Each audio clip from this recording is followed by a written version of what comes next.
Hello, my name is Fenna. Welcome to the Self-Compassion channel. I am a certified coach and counselor, and I work with people in a limerent episode and also with their partners. If you want my help in one-on-one coaching, please send me an email. My email address, of course, is in the description below. Now, limerence. My big, loving, adorable limerence. Coming out of the fog of limerence, seeing this whole situation for what it actually is, not being clouded by biases and hormones anymore, it can be such a relief. It can also be a little bit difficult, the aftermath, because now you have to deal with other kind of feelings, like maybe embarrassment, or you feel resentful, or you feel angry towards yourself because you let this mess drag on for so long. How do you deal with these feelings? I'm going to explain to you how.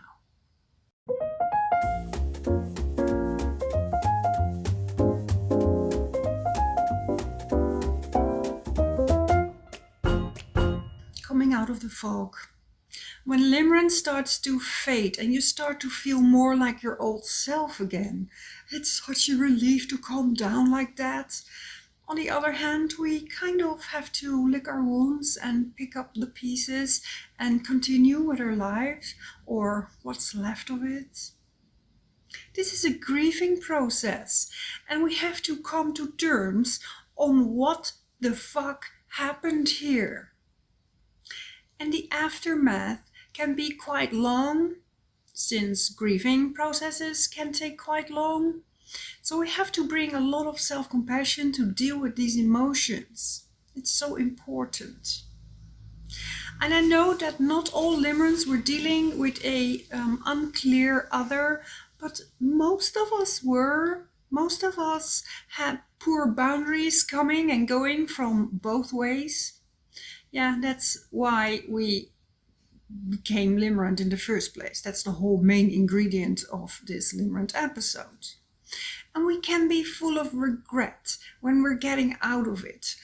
Oh my God, the time I've wasted. I've given them the benefit of the doubt over and over. I've given them my energy, my intimacy in most cases, not in most, in some cases. My love, my patience, my validation, and I let it happen. Sometimes for years, neglecting my own needs. I waited.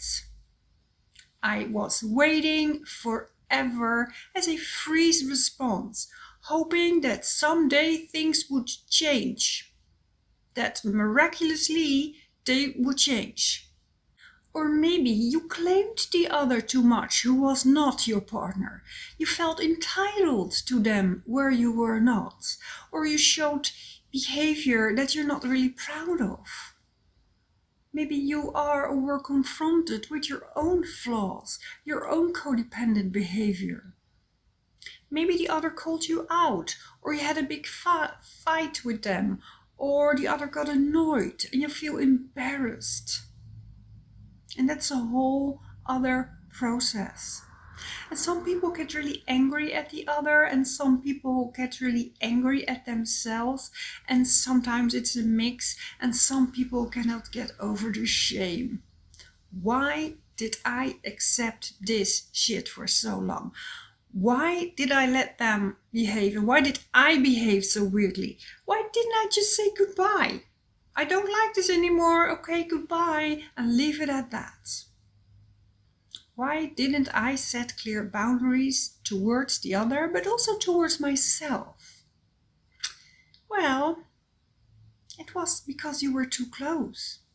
Too close, too invested, too addicted, too well-meaning, but overall too drawn in to see the bigger picture. And this is complicated. This is complicated stuff we're dealing with. We're dealing with attachment. I always talk about attachment, but it's so important in a limerent episode. It's the most important aspect of our human life. We're not wired to just say goodbye.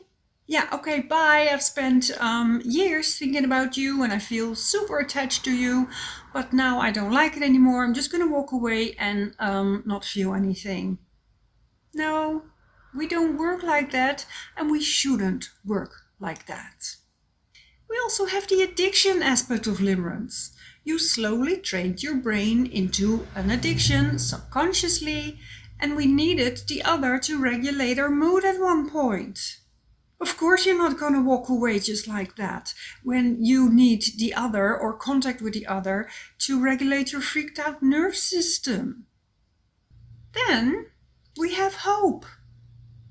And hope is such a well-meaning, strong force. So we have all these biases and hormones and well-meaning hope in a limerent episode. So, okay, yeah, now I know all the reasons why I didn't leave when it was actually time to leave. So, now what? Now we're going to use the 3 pillars of self-compassion to deal with this. And the first step, and do this with me, is just stating what you feel. Take a little safari inside. What do I actually feel? What kind of emotions do I feel? And it can be a mix of things. I feel anger, I feel embarrassment, I feel hate, I feel sadness, I feel still some longing, but I also feel a lot of regret and I feel shame, whatever. By stating it, you acknowledge it. And feelings always want to be acknowledged. You just state it. You don't explain why. You just state it, nothing more, nothing less. This is what I feel. Step 2 is finding the common humanity. Yeah, okay, we neglected our needs when we kind of had to choose differently, but we didn't know better, or maybe we did, but we're human. And we're not the first one, and we will definitely not be the last one, wanting and hoping for love. It's all part of being human, wanting to love and be loved. There's nothing weird about that. And step 3 is finding a friendly sentence. What would you say to a friend? You would probably say something like, okay, this was really hard on you. I saw you struggling. And then we give it time. Grieving is a process, and sometimes we forget that. We think like, okay, I'm grieving, and then on a certain Monday I'm out of the grief. No, it doesn't work like that. It goes in phases, in steps, in chapters. It goes from left to right. It goes 1 phase back and then 2 steps forward, 1 step back, and it will take a really long time. Probably longer than you have the patience for. It takes probably more time than you want, more than you can bear, and more than you ever imagined. But that's okay, it lasts as long as it lasts. And I'm pretty sure you've learned a lot. Unintentionally. Was that worth the pain? For me?